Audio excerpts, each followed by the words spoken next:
की जय। बोले सत्य सनातन धर्म की जय। बोले श्रीमद् भागवत महापुराण की जय। पतित पावनी कलिमल हारिणी मोक्षदायिनी माँ गंगा जी का ये विश्व प्रसिद्ध तीर्थ हर की पौड़ी ब्रह्मकुंड और ऐसे पावन तीर्थ पर बैठकर श्रीमद् भागवत जैसी कथा श्रवण करने को मिले तो इससे बड़ा कोई पुण्य नहीं है। श्रीमद् भागवत जी की प्रत्येक दिन थोड़ी थोड़ी कथा आपके सामने हो रही है। श्रीमद् भागवत जी का अष्टम स्कंद शुरू हुआ है। अष्टम स्कंद का दूसरा अध्याय। सुखदेव जी परीक्षित को बतला रहे हैं कि ये परीक्षित एक त्रिकूट नाम का बड़ा ऊंचा पर्वत है जो क्षीर सागर से घिरा हुआ है। उसके 3 प्रकार के शिखर हैं जो अपने रत्नों धातुओं आदि की छटा से सब दिशा में प्रकाशित हो रहा है। वहाँ की हिरण्यमय भूमि पन्ना के हरे हरे पत्थरों की आभा के कारण श्याम श्याम रंग की प्रतीत होती है। उस त्रिकूट में नाना प्रकार के वृक्ष पशु पक्षी और एक बड़ा भारी सरोवर है। चारों ओर कदम्ब बेतस नल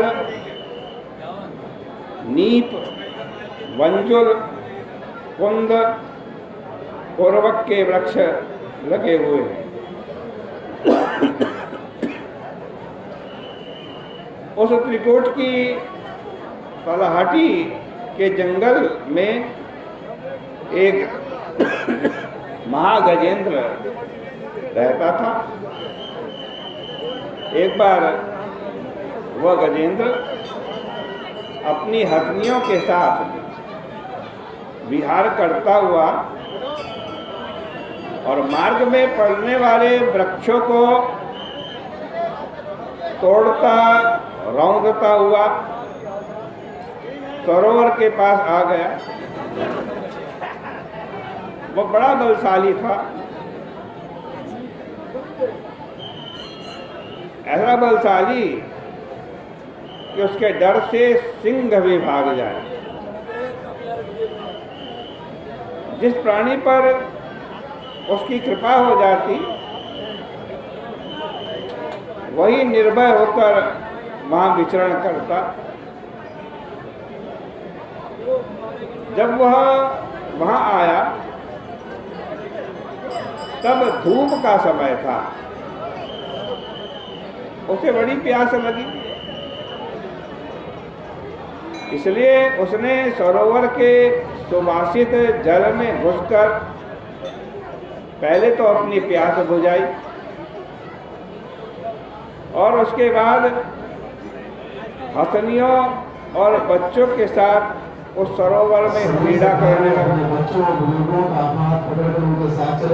देवयोग से उसी सरोवर में एक ग्राह भी रहता था।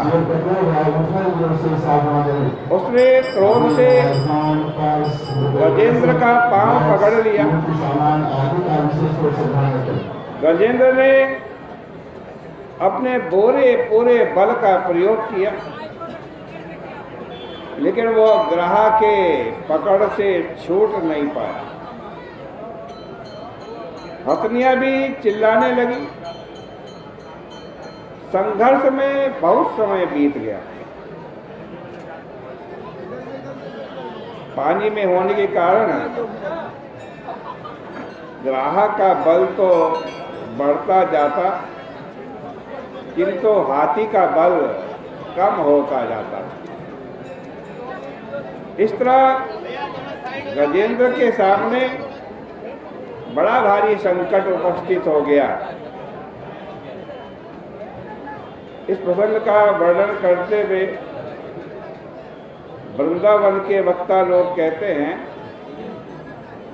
कि जब गजेंद्र ग्राह से युद्ध करते करते थकने लगा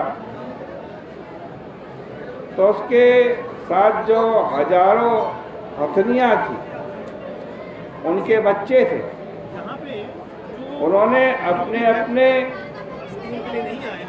सूंड से गजेंद्र के पांव, पूंछ और सूंड पकड़ ली।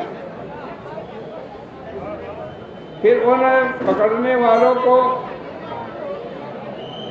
10-10 ने पकड़ा, फिर उन 10-10 को 20-20 ने पकड़ा। इस तरह एक दूसरे को खींचने में लग गए, परंतु उस सरोवर में आज गजेंद्र को ग्राह के फंदे से मुक्त नहीं करा सके। गजेंद्र टस से मस तक नहीं हो पाया। अब जब गजेंद्र ने चारों ओर से निराश होकर के ये देखा कि इस संसार में ऐसा कोई व्यक्ति नहीं है जो उसका उद्धार कर सके, तब उसे ईश्वर की याद आई। उसने प्रार्थना की, बुद्धि विकुंठिता नाथ समग्रा मम युक्तया नान्यत् किंचित विजानामि त्वमेव शरणं मम, त्वमेव शरणं मम। हे प्रभु, मेरी बुद्धि विकुंठित हो गई है, मेरी युक्तियां समाप्त हो गई। अब तो आप ही मेरे शरण हैं, आपके सिवाय मेरा और कोई नहीं है।